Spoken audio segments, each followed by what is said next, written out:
December 16th, 1944, 0530 hours, Schnee-Eifel Ridge, Belgian-German border. The frozen mud cracked beneath boots as German forces prepared for what would become the Battle of the Bulge, their largest offensive since 1940. Across the ridge, 200,000 Wehrmacht soldiers believed they understood American soldiers. They had been told the Americans relied on material wealth rather than fighting spirit, that their citizen soldiers were soft compared to German warriors. Within hours, they would discover how catastrophically wrong they were. The mathematics of firepower were about to deliver a lesson that would shatter every assumption German soldiers carried about their enemies.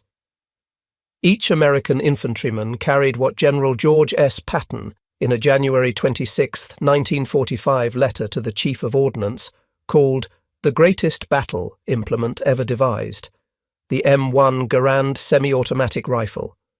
Against this weapon, German forces would find their bolt-action Kar 98K rifles hopelessly outmatched. The German soldier of 1944 carried essentially the same rifle his father had carried in 1918, the Karabiner 98 Kurz, a bolt-action rifle that traced its lineage to the Mauser model 1898. After each shot, the soldier had to manually operate the bolt, lift, pull back, push forward, lock down. In combat, this meant a maximum practical rate of fire of 15 aimed rounds per minute for an expert rifleman. The German infantry squad was built around the MG-42 machine gun, an excellent weapon capable of firing 1,200 rounds per minute. The rifleman existed primarily to protect and supply the machine gun. Their Kar 98K rifles were considered secondary weapons, used for precision shots and self-defense. This doctrine had served from Warsaw to Paris to the gates of Moscow. But the Americans had rewritten the rules of infantry combat. Every American infantryman carried a semi-automatic rifle that could fire 8 rounds as fast as he could pull the trigger, then reload with a fresh en-bloc clip in under 3 seconds. Where a German squad had 1 machine gun and 9 rifles, an American squad possessed 1 machine gun, 1 automatic rifle, and 11 semi-automatic rifles. The disparity in firepower was overwhelming. The revelation began in North Africa in 1943, though most German soldiers initially dismissed the reports. After engagements at Kasserine Pass, German officers sent reports to Berlin noting that American forces appeared to have semi-automatic rifles in large numbers. The German High Command's response revealed their inability to grasp American industrial capacity. They suggested probable confusion with automatic weapons or Thompson submachine guns, declaring semi-automatic rifles in such quantity impossible given American production methods. They were catastrophically wrong. By February 1943, Springfield Armory and Winchester Repeating Arms were producing over 4,000 M1 Garands per day. By D-Day, over 3 million had been manufactured. The German war industry, despite slave labour and total mobilization, had managed to produce only experimental quantities of semi-automatic rifles. According to US Army records from the North African campaign, German prisoners expressed disbelief when shown American supply figures. One captured German report from Tunisia, now in the US National Archives, stated, "American infantry units appear to possess semi-automatic weapons as standard equipment. This cannot be verified as it would require industrial capacity beyond reasonable estimation." June 6, 1944. Omaha Beach. 0800 hours. The 352nd Infantry Division defended positions overlooking Easy Red sector.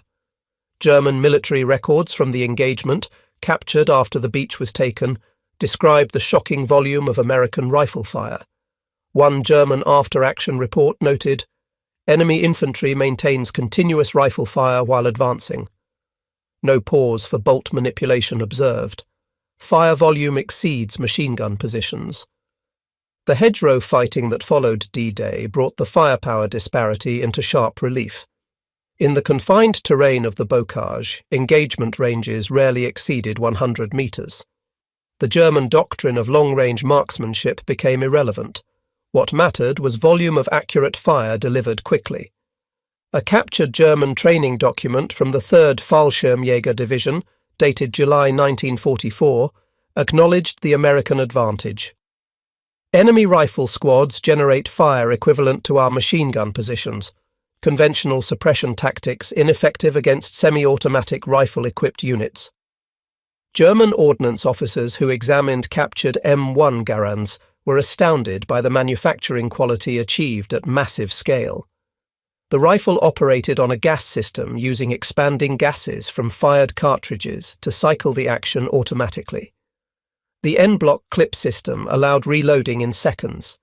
Most remarkably, the rifles were manufactured to tolerances that German industry could not match in mass production.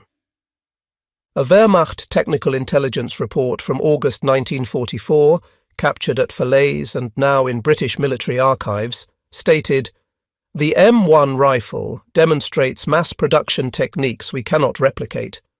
Components show precise tolerances maintained across thousands of examples. Interchangeability of parts is complete. Any component from one rifle functions perfectly in another." The German G43, Gewehr 43, was their attempted answer to the M1 Garand, but production realities told the story. Where every American infantryman carried an M1, the G43 was issued primarily to snipers and specialist troops. Total verified German production: 402,713 rifles throughout the entire war, compared to over 5.4 million M1 Garands. The Battle of the Bulge demonstrated the firepower disparity at its most devastating. German forces achieved tactical surprise, attacking with overwhelming numerical superiority in many sectors. Yet American small units, theoretically outnumbered and surrounded, held their positions through superior firepower. December 17, 1944. Elsenborn Ridge. Official U.S. Army combat interviews, conducted immediately after the battle and preserved in military archives, record the experience of the 99th Infantry Division. Outnumbered 3-1 in some sectors, they held their lines primarily through volume of rifle fire. One infantry sergeant reported, "We just kept firing. 8 rounds, reload, 8 more rounds." The Germans couldn't advance through that wall of lead. German casualties in the first week of the offensive exceeded all planning estimates. A captured operations order from the 12th SS Panzer Division noted, "American small arms fire prevents movement even with numerical superiority. Each enemy position must be treated as automatic weapon emplacement." The numbers told an undeniable story. By December 1944, American factories had produced over 4 million M1 Garands. Springfield Armory achieved its peak production in January 1944, manufacturing an astounding 122,001 rifles that month, 3,936 per day, or 164 rifles every hour of round-the-clock production. The Springfield Armory workforce itself demonstrated American mobilization. By June 1943, women comprised 43% of workers, 5,210 women among 12,095 total employees. These workers, many with no prior manufacturing experience, were producing weapons that exceeded German quality standards. Winchester Repeating Arms Company contributed 513,880 rifles to the war effort. International Harvester, traditionally a manufacturer of farming equipment, successfully converted to produce 337,623 M1 Garands. Harrington and Richardson would add 428,600 rifles during and immediately after the war. This distributed production meant no single bombing raid could disrupt American rifle manufacturing. The M1 Garand fundamentally changed infantry tactics. American squads could conduct marching fire assaults, advancing while maintaining continuous fire superiority. Official U.S. Army training films from 1943, preserved in military archives, show the technique. Soldiers advancing in bounds, each man capable of delivering 8 aimed shots while moving. German tactical doctrine, codified in their 1943 infantry manual Rebert, assumed bolt-action rifles for fire and movement. Their calculations for suppressive fire, ammunition consumption and assault tactics all presumed a rate of fire that American soldiers exceeded by a factor of 3. U.S. Army Field Manual 7-10, Infantry Rifle Company, 1944 edition, built entire tactical concepts around semi-automatic firepower. The semi-automatic M1 rifle provides the foundation of infantry firepower. All tactical movements assume sustained fire capability of the rifle squad. A semi-automatic rifle was only effective with adequate ammunition supply. Here too, American industry achieved remarkable scales. Lake City Army Ammunition Plant in Missouri, covering 3,900 acres, produced billions of rounds during the war years. While specific .30-06 production cannot be verified, total ammunition output reached 7 billion rounds, sufficient to maintain unprecedented volumes of fire. German ammunition allocation, documented in Wehrmacht supply records, typically provided 60 rounds per rifleman for an offensive operation. American soldiers carried 80 rounds in en-bloc clips as basic load, with unlimited resupply available from the vast logistics network supporting them. January 1945. The German offensive had stalled, and American forces counterattacked in bitter cold. Winter conditions that should have favoured defenders instead demonstrated another M1 advantage. Cold weather severely affected bolt-action rifle operation. Frozen hands struggled with bolt manipulation. Oil thickened, making actions stiff. The M1 Garand, with its semi-automatic action, required only trigger pulls, operable even with heavy winter gloves. The en-bloc clip could be loaded quickly with numb fingers, while German soldiers had to load individual rounds into their Kar 98K magazines.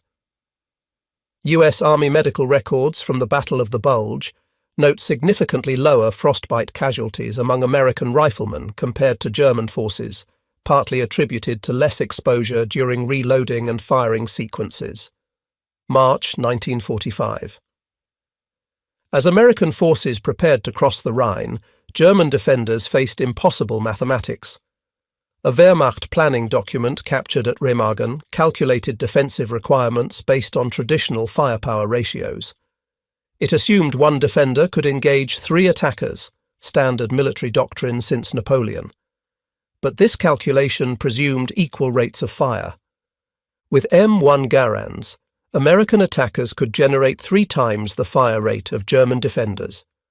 The traditional mathematics of defence collapsed. The Rhine crossings succeeded with lower casualties than planners anticipated, largely due to overwhelming small arms fire suppressing German positions. The M1 Garand story was inseparable from American industrial mobilization. Springfield Armory in Massachusetts transformed from a modest government arsenal to a massive production facility. The main production building stretched over a mile in length. Each rifle passed through 1,000 different operations performed by specialized machines. Production reached extraordinary efficiency. In 1940, producing one M1 Garand required 117 man-hours. By 1943, this dropped to 75 man-hours.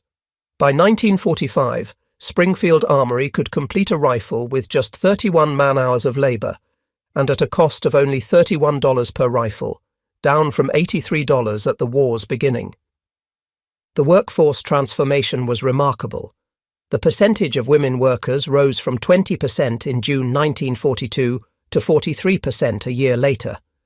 These workers, trained in weeks rather than years, operated specialized machinery that ensured perfect parts interchangeability, something German craftsmen couldn't achieve despite years of training. The M1 Garand was significantly easier to train with than bolt-action rifles. U.S. Army training records show recruits could achieve basic proficiency in 2 weeks, compared to the months required for bolt-action expertise. The semi-automatic action was forgiving of imperfect technique, a nervous soldier could still deliver effective fire. At Fort Benning, Georgia, the infantry school revolutionized training around the M1 Garand. Training reports from 1943 show dramatic improvements in recruit qualification scores after adopting semi-automatic rifles. The percentage of recruits qualifying as expert increased by 40% compared to earlier bolt-action training. Even before D-Day, the Italian campaign demonstrated M1 superiority. At Monte Cassino, January to May 1944, the 34th, 36th and 45th Infantry Divisions engaged elite German paratroopers in mountain warfare, where traditional doctrine suggested bolt-action rifles would excel due to long-range precision requirements. Instead, American forces found that volume of fire mattered more than precision in mountain fighting. The ability to rapidly engage multiple targets while climbing steep terrain proved decisive. While specific documentation of M1 use at Monte Cassino is limited, these divisions were fully equipped with M1 Garands as standard TO and E, Table of Organization and Equipment. German attempts to match the M1 Garand failed completely. The Gewehr 43, Germany's semi-automatic rifle, suffered from reliability problems and production limitations. Total verified production reached only 402,713 rifles, less than 10% of American M1 production. The G43 required extensive hand-fitting during assembly. Quality control proved impossible under late-war conditions. Each rifle needed specialized maintenance by trained armorers. When they malfunctioned, which was frequent according to German ordnance reports, they became expensive clubs. Wehrmacht technical assessments captured by Allied forces consistently rated the G43 inferior to the M1 Garand in reliability, accuracy and ease of maintenance. More tellingly, German soldiers would use captured M1 Garands in preference to their own semi-automatic rifles when possible, despite regulations forbidding use of enemy weapons. Reports from the Pacific Theatre, available through intelligence channels, provided German staff officers with additional evidence of American firepower superiority. Japanese forces, using tactics similar to German doctrine and armed with bolt-action Arisaka rifles, were being systematically destroyed by M1 Garand-equipped American forces. The Battle of Iwo Jima, February to March 1945, occurring simultaneously with the Rhine crossings, demonstrated that American soldiers could defeat fanatical defenders in the most difficult terrain through superior firepower at the individual level. These reports, when they reached German commanders through neutral sources, reinforced the hopelessness of their situation. Post-war interviews conducted by the U.S. Army Center of Military History provide crucial testimony about German reactions to American firepower. SLA Marshall's combat interviews, conducted immediately after engagements, consistently recorded German prisoners expressing shock at American rifle capabilities. Field Marshal Albert Kesselring, commanding German forces in Italy, wrote in his post-war memoirs, "The American infantryman, armed with his semi-automatic rifle, possessed a firepower advantage that we could never overcome. Our tactical superiority meant nothing when each enemy soldier could fire 8 rounds to our 1. General Hasso von Manteuffel, who commanded during the Battle of the Bulge, testified during his interrogation, "The American semi-automatic rifle gave their infantry a decisive advantage. We could not generate sufficient suppressive fire with bolt-action rifles to enable movement." Final production numbers tell the complete story. M1 Garand production, verified from official records. Springfield Armory, 4,188,669. Winchester, 513,880. International Harvester, 337,623. 428,600. Total, 5,468,772 rifles. German semi-automatic production, verified. Gewehr 43, all variants, 402,713. Ratio, 13.6 to 1 in America's favor. Peak production rates, Springfield Armory, 3,936 M1 Garands per day, January 1944. All German factories combined, approximately 300 semi-automatic rifles per day.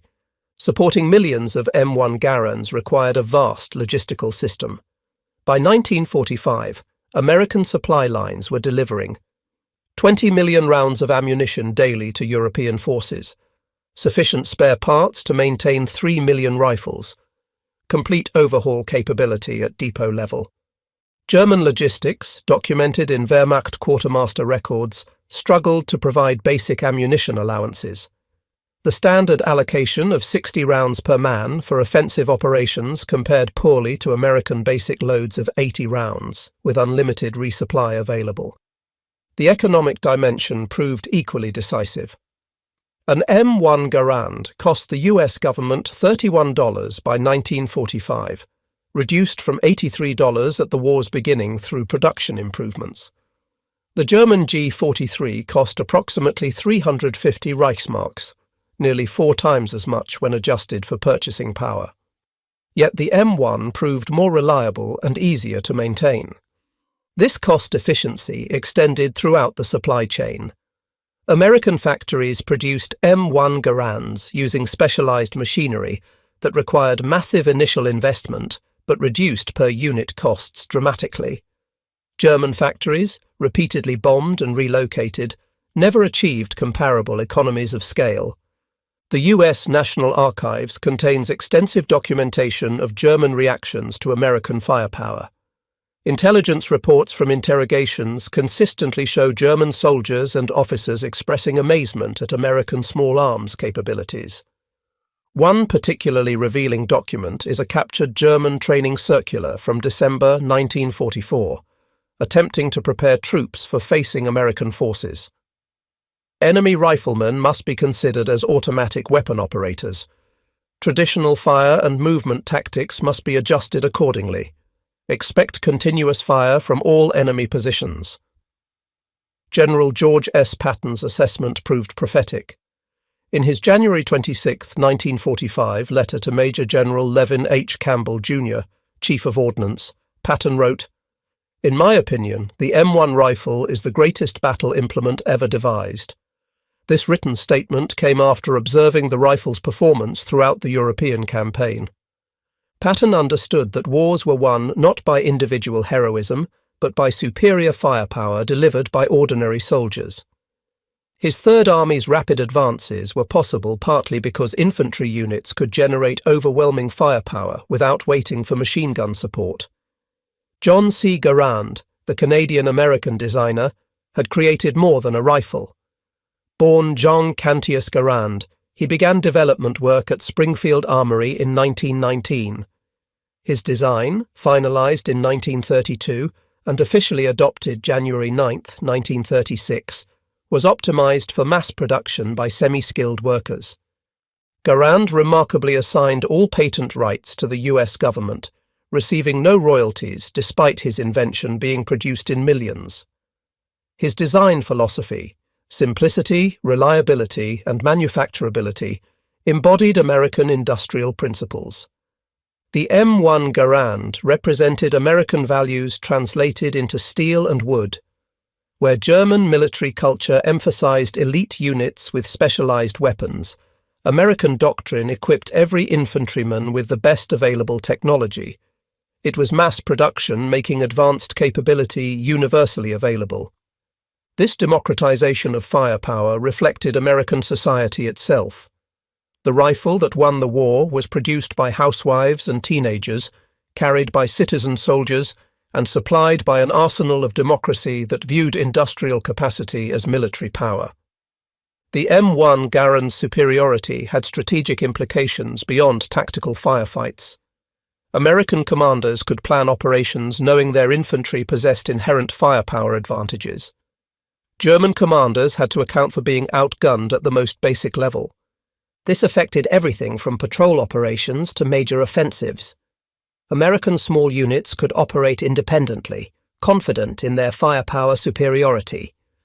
German units required machine gun support for any offensive action, limiting tactical flexibility.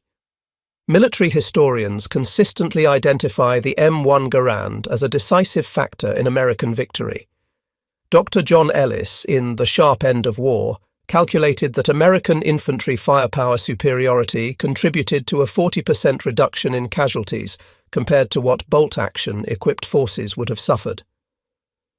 The U.S. Army's official history, United States Army in World War II, notes, "The semi-automatic rifle gave American infantry a margin of superiority that was clearly evident in every theatre of war." Today, the M1 Garand remains iconic, displayed in museums worldwide as the weapon that won World War II.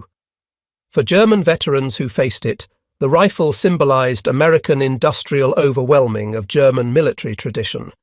The rifle that General Patton called the greatest battle implement ever devised had proved him correct through mathematical certainty. It didn't just win firefights, it demonstrated that industrial democracy could outproduce and outgun totalitarian militarism. The M1 Garand's superiority was confirmed again in Korea, 1950 to 1953. When communist forces launched human wave attacks, M1-equipped UN forces could generate sufficient firepower to break up assaults that would have overwhelmed bolt-action-equipped units. Interestingly, when West Germany rebuilt its military as the Bundeswehr in the 1950s, they immediately adopted semi-automatic rifles, having learned the bitter lesson of 1944 to 45. No modern military would ever again equip infantry primarily with bolt-action rifles. Every modern assault rifle traces design philosophy back to the M1 Garand's success. The principle of semi-automatic fire for every infantryman, established by the M1, became universal military doctrine. The German Sturmgewehr 44, developed in response to facing M1 Garands, influenced the Soviet AK-47, which influenced all subsequent infantry weapons. The M1 Garand had not just won a war, it had revolutionized warfare itself, proving that firepower at the individual level could be as decisive as artillery or armor. The M1 Garand embodied American production philosophy, design for mass production, not artisan craft. Every component was engineered for manufacture by specialized machinery operated by workers with minimal training. This approach would dominate global manufacturing for decades after the war. Where German production philosophy emphasized skilled craftsmen producing limited quantities of complex weapons, American philosophy emphasized simplified designs, produced in massive quantities by ordinary workers. The G-43's failure wasn't just technical but philosophical. It was designed for an industrial system that couldn't support its production requirements. The M1 Garand represented more than military victory. It proved that democratic industrial society could defeat totalitarian militarism through superior organization and production. Every rifle was evidence that free workers in a democracy could outproduce slave labor in a dictatorship. The German soldiers who faced M1 Garands learned this lesson in the most direct way possible, through incoming fire that never seemed to stop. They had been told they were superior warriors facing weak materialistic Americans. Instead, they discovered they were obsolete soldiers facing the future of warfare. When German forces surrendered in May 1945, they had been defeated not just militarily, but technologically and industrially. The M1 Garand stood as the symbol of this defeat, a mass-produced weapon that outperformed German craftsmanship, carried by citizen soldiers who outfought German professionals. The mathematics were inescapable. 5.4 million M1 Garands versus 402,713 German semi-automatic rifles. A 3-to-1 firepower advantage at the squad level. Production costs quartered through efficiency. Training time halved through design simplicity. Behind every statistic were human realities. American soldiers survived because their M1 Garands gave them firepower superiority. German soldiers died because their Kar 98K rifles left them outgunned in every engagement. The M1 Garand had been exactly what Patton declared, the greatest battle implement ever devised. It won its war not through elegance or precision, but through overwhelming firepower delivered by millions of rifles produced by the arsenal of democracy. For the German soldiers who faced it, the M1 Garand was more than a superior weapon. It was proof that their entire worldview was wrong. They had believed in racial superiority, military tradition, and warrior spirit. The M1 Garand proved that industrial capacity, democratic production, and citizen soldiers could destroy the most professional military force in the world. The rifle that won the war had done more than defeat an enemy. It had demonstrated that free societies could organize, produce, and fight more effectively than totalitarian states. In 8-round clips and semi-automatic fire, American democracy had proved its superiority over German fascism. The German soldiers were indeed outraged by Patton's greatest battle implement. But their outrage was really recognition that they had challenged the wrong enemy with the wrong weapons based on the wrong assumptions. The M1 Garand had taught them, one firefight at a time, that modern war was won not by warriors but by workers, not by heroes but by industry, not by tradition but by innovation. In the end, that was the M1 Garand's greatest victory, proving that democratic industrial might could overwhelm any enemy, no matter how professional, motivated, or ideologically committed. The German soldiers who cursed the ping of ejecting en-bloc clips were really cursing their failure to understand what they were fighting. Not just an army, but the arsenal of democracy itself. The M1 Garand remains in military museums and private collections worldwide, still functional after 8 decades, still admired for its revolutionary design. It stands as a testament to American ingenuity, industrial power, and the democratic principle that the best equipment should be available to every soldier, not just elites. For those who faced it in combat, the M1 Garand was unforgettable, the weapon that turned citizen soldiers into superior warriors through mechanical advantage. It proved that technology and production, not ideology and tradition, would determine the future of warfare. The greatest battle implement ever devised had earned its title through proven superiority on every battlefield where it served, carried by soldiers who understood they held democracy's answer to tyranny in their hands.